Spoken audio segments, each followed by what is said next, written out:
Olá, pessoal, tudo bem?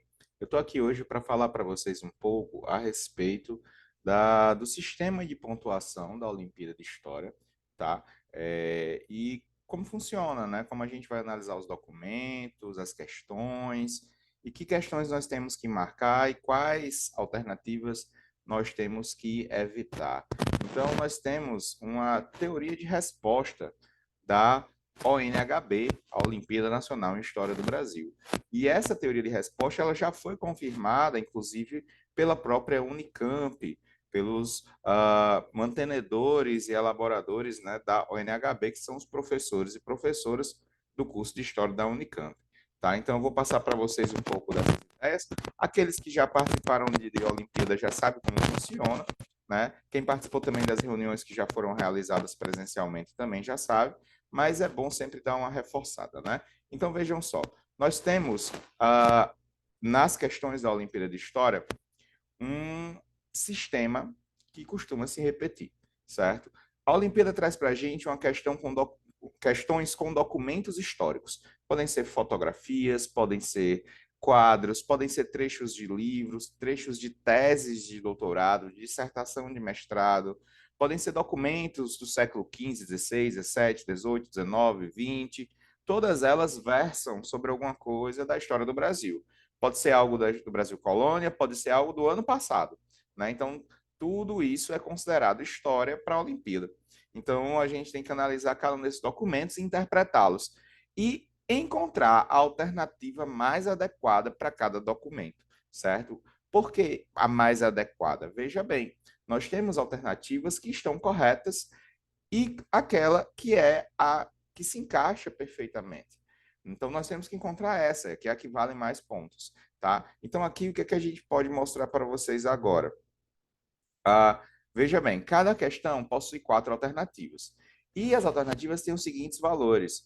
Zero, aquela alternativa que está errada. Vocês vão perceber que essa alternativa errada, nós temos que evitar ela, é claro, é aquela alternativa, galera, que simplesmente não faz sentido, que ela está de fato muito errada. Então, a gente, com uma pesquisa rápida na internet, ou às vezes com uma pequena palavra que está no meio da alternativa, você consegue inferir que aquela alternativa ela está incorreta. Então a gente tem que prestar atenção para nunca marcar a alternativa que vale zero, porque é um erro quase que fatal. Você marcar um zero na Olimpíada, em qualquer fase que seja, é muito complicado. Então a gente vai procurar sempre evitar essa alternativa, achar logo ela para não marcar. Aí nós temos a alternativa que vale um ponto. Ela é chamada de alternativa descritiva. Ela está literalmente dizendo aquilo que está aparecendo no documento. Então imagina que tem um quadro da Mona Lisa. Aí vai ter uma alternativa dizendo assim: o quadro Mona Lisa foi pintado pelo artista Leonardo da Vinci. É uma informação simples e está só descrevendo o quadro. Ou vai dizer, o quadro Mona Lisa mostra uma mulher numa tela pintada a óleo.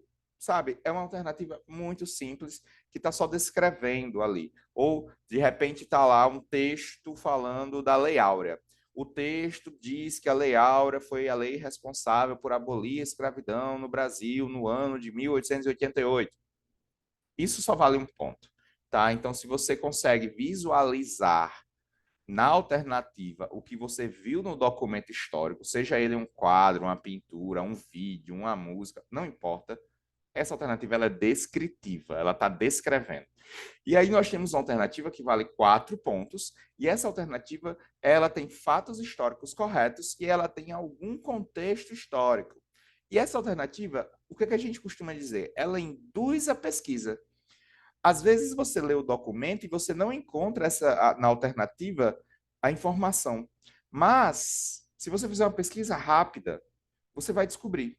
Então, às vezes, no primeiro Google que você dá, você descobre. E sim, você pode e deve fazer a pesquisa, fazer a questão da Olimpíada pesquisando, sempre, tá? Então, a pesquisa, o Google, a gente, vai ser nossa ferramenta de pesquisa, de trabalho. É muito importante isso, tá? E seus colegas, claro, é uma Olimpíada em equipe, então a equipe tem que participar, não adianta só um fazer, certo? A discussão, ela ajuda muito para responder. Então, se você acha uma alternativa que tem um fato histórico, ela induz a pesquisa né? Você pensa assim, poxa, eu não conhecia isso, eu não sabia disso, eu conhecia essa história, mas eu não sabia desse fato que a alternativa está me dizendo. Eu tive que pesquisar. Então, essa alternativa ela vale 4 pontos, tá? Ela está te informando algo, ela faz você pesquisar e você aprende algo com ela. Já a alternativa que a gente tem que encontrar, galera, é a alternativa que vale 5 pontos, tá? A gente tem que ir atrás dessa daqui, é a nossa alternativa de ouro, tá? Então, essa alternativa, ela traz uma análise e uma reflexão sobre o documento ou sobre os documentos que estão na questão. E essa alternativa, pessoal, olha só, ela vai além da fonte. Isso significa que, ao ler essa alternativa, você vai compreender aquilo que o texto está dizendo, mas você vai ser capaz de ir além, de refletir, de aprender algo novo e criticar isso que você está aprendendo, tá? Criticar esse fato histórico, criticar esse contexto histórico e criticar o documento. Esse trabalho é o trabalho do próprio historiador. O historiador ele não tira só o que está no documento, ele precisa refletir sobre o documento. É o que a gente chama de crítica externa ao documento. Ou seja, é aquela alternativa que vai vir para você e você vai achar que ela é a maior viagem. E você vai ficar discutindo com seus colegas de equipe, vai discutir com o professor e vão aprender coisas novas. Então, a alternativa começa falando de um grupo indígena lá da Amazônia e termina falando, por exemplo, de uma lei que foi aprovada no Congresso Nacional em 1985. Sabe? São coisas desse tipo. Você começa falando de racismo e termina falando de, sabe, movimentos antirracistas ao redor do mundo em 2021. É uma coisa que vai te levar a uma reflexão muito grande, tá? Você vai levar horas discutindo sobre isso.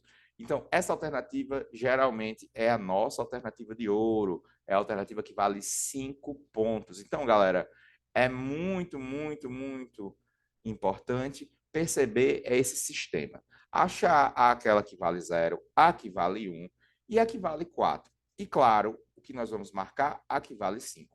Veja só, já aconteceu de uma alternativa não ter de uma questão, não tem uma alternativa que vale 5 pontos. E aí tinha duas alternativas que valiam 4 pontos. Isso aconteceu 2 vezes e eu lembro que uma delas foi em 2015 e eu participei dessa Olimpíada e tinha duas alternativas que valiam 4 pontos. Então quem marcou qualquer uma, marcou e deu certo. Só que isso é um caso extremamente raro, não aconteceu mais de 2015 para cá, então não acredito que vá acontecer. Mas tem que ficar atento que vai que de repente aparece, né? Outro detalhe é que cada fase tem um peso diferente. Na primeira fase, 99% das equipes passam, é só fazer a prova. Né? Na segunda fase, a pontuação, o peso dela é diferenciado. Então, acertar na segunda fase uma questão vai valer mais do que acertar na primeira. Porém, o corte da segunda fase é maior, vão passar cerca de 70%. Na terceira fase, o peso é um pouco maior e o corte também passa 60% a 50%. E por aí vai. Né? Então a gente tem que sempre achar que vale 5. Se a gente sempre marcar que vale 5, show, top. É isso. É isso que a Olimpíada quer da gente. Tá? Então prestem sempre atenção nisso. Então, como eu falei, o objetivo é encontrar as questões que valem mais pontos e, obviamente, não marcar a questão que vale 0. Um detalhe importante que eu quero falar para vocês é que em alguns momentos vão chegar questões que você vai ler a alternativa e você vai dizer assim: nossa, essa alternativa ela vale 5 pontos. Mas espera, será que é isso mesmo? Será que ela não vale 1? E essa outra? Será que ela está certa ou errada? Então, vai chegar momento e questões que as alternativas vão estar confusas, tá? E nesse caso, se você não tem segurança se aquela alternativa que você acha que você viu ali, se ela está valendo 5 ou está valendo 1, ou até pode estar valendo 0 e você não identificou o erro dela, talvez seja a hora de ir na alternativa de segurança, que é a que vale 4. A que vale 4 não tem como errar, você vai encontrar ela mais fácil, de uma maneira mais fácil do que as outras, tá? Então, muitas vezes é recomendável que você marque a que vale 4 se você tiver uma dúvida muito grande entre uma que vale 5 e vale 0. Aconteceu na edição do ano passado uma questão, falava inclusive da Maria Quitéria, lá nas guerras de independência do Brasil, e gerou uma dúvida muito grande nas equipes. O pessoal ficou com uma dúvida enorme entre uma alternativa que valia 0 e uma que valia 5. Então, teve gente que decidiu arriscar e marcou a que valia 5 corretamente. Teve gente que marcou a que valia 0 e errou, perdeu, acabou saindo mais na frente da competição. E teve gente que disse, rapaz, não vou arriscar, vou marcar que vale 4 para garantir. E acabou indo bem na competição. Então, arriscar em alguns momentos é importante, porque vai diferenciar você dos outros e você vai conseguir passar de fase. Mas, se você está numa dúvida muito grande, e mesmo com todas as orientações, com todas as discussões, você não conseguiu achar a resposta correta, marca de segurança, que é aquela que vale 4, tá? Eu vou mostrar para vocês algumas questões, só para vocês terem noção. Olha essa questão da ONHB de 2022, tá? É uma obra de um artista indígena brasileiro, Denilson Baniuá, e o nome da obra é Reantropofagia, tá? Tem aqui esse quadro pintado por esse artista indígena, tá? E tem uma transcrição do bilhete. Aqui jaz o simulacro Macunaíma. O bilhete é esse aqui, tá? Que está aqui no cantinho. Jazem juntos a ideia de povo brasileiro e a antropofagia temperada com Bordeaux e Pax Mongólica, que desta longa digestão renasça Macunaíma e a antropofagia originária que pertence a nós, indígenas. Olha só, então tá aqui o quadro, tá? Com todos os elementos aqui que vocês podem ver, e o texto que tá nesse bilhetezinho aqui, né? E aí as alternativas. Tem que achar a mais adequada, galera. Olha cada uma dessas aqui, tá? Vou deixar aqui um tempinho só para você pensar e marcar aí qual que você acha que está correto, tá?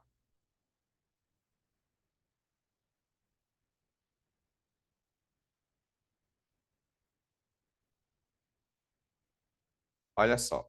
Então, deu uma lida, não sei se deu tempo para vocês lerem, mas eu vou deixar o slide aí disponibilizar para vocês, mas eu vou mostrar as respostas, né?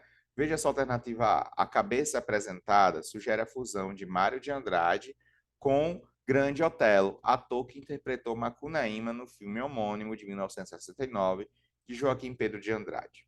B. Na oferenda retratada, o artista indígena antropofagiza a antropofagia modernista, bem como suas referências e técnicas artísticas.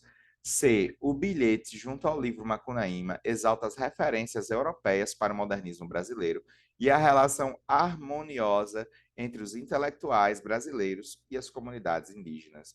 D. Os elementos presentes na obra Reantropofagia, urucum, pimenta, milho guarani e mandioca são um convite para pensarmos a importância dos indígenas e de suas referências culturais, certo? Então tá aqui as alternativas e olha só, qual você marcaria a que vale 0 pontos? Gente, é o seguinte, se está falando de indígenas e de sociedade brasileira e governo, seja o que for, a gente nunca vai poder dizer que há uma relação harmoniosa entre os povos indígenas e o governo brasileiro e os artistas brasileiros e a sociedade brasileira como um todo. Há uma harmonia? Não. Nós temos uma história de muito ataque, destruição do modo de vida dos povos indígenas. Então, isso não pode ser real. Né? Então, essa alternativa C é incorreta. A alternativa D, veja só, está dizendo os elementos da obra: urucum, pimenta, milho guarani, mandioca. Aí diz assim: são um convite para pensarmos a importância dos indígenas. Gente, não está informando nada demais para a gente. Ele está descrevendo. Olha aqui a descrição, tá? Olha aqui a descrição. Então, milho guarani, urucum, mandioca, tá tudo aqui. Então, ele só descreveu o que está no quadro. A letra A diz assim: a cabeça apresentada sugere a fusão de Mário de Andrade com o Grande Otelo, foi o ator que interpretou Macunaíma no cinema, no filme, né? Veja bem, você pode não conhecer o Mário de Andrade e o Grande Otelo, e aí você vai fazer uma pesquisa. E você vai ver que esse óculos aqui, esse rosto, o formato, é o rosto e o óculos do Mário de Andrade, um dos grandes líderes do movimento modernista, lá de 1922, a Semana de Arte Moderna. E esse cara aqui, Mário de Andrade, ele fez um manifesto modernista que ele dizia que os artistas brasileiros iam ter que realizar a antropofagia da arte europeia para poder absorver aquilo que era importante, que era interessante, que era de mais moderno nas obras artísticas e vomitar uma cultura brasileira, uma arte brasileira. Você pega a Tarsila do Amaral, você pega o próprio Mário de Andrade, o Oswald de Andrade, entre outros, que eles fazem pinturas, quadros, livros, que eles pegam referências europeias e adaptam para o contexto brasileiro. Né? Então, isso é antropofagia. A antropofagia, para quem não sabe, é um ato indígena de se alimentar da carne humana, os indígenas da época colonial faziam, se alimentar da carne humana, e a partir disso, esses indígenas vão absorver ali as energias e as forças daquele guerreiro, daquele ser. Então, gente, o Mário de Andrade falava isso. Né? No caso, se você pesquisa quem é o Mário de Andrade, você vai ver que os óculos aqui entregam muito. Isso aqui é a cabeça do Mário de Andrade. Mas veja, o Mário de Andrade era branco. E a pessoa que era negra nessa alternativa era o Grande Otelo. E ele interpretou Macunaíma no cinema. Então a gente está vendo uma fusão de Mário de Andrade com o Grande Otelo. Olha que coisa, né? E então essa é a alternativa que vale 4. Você teve que pesquisar quem era Macunaíma, quem era o Grande Otelo. Então essa pesquisa aqui, tá, fez você, claro, entender que essa alternativa vale 4 pontos. Então, pessoal, só para confirmar as questões, nós temos aqui as alternativas.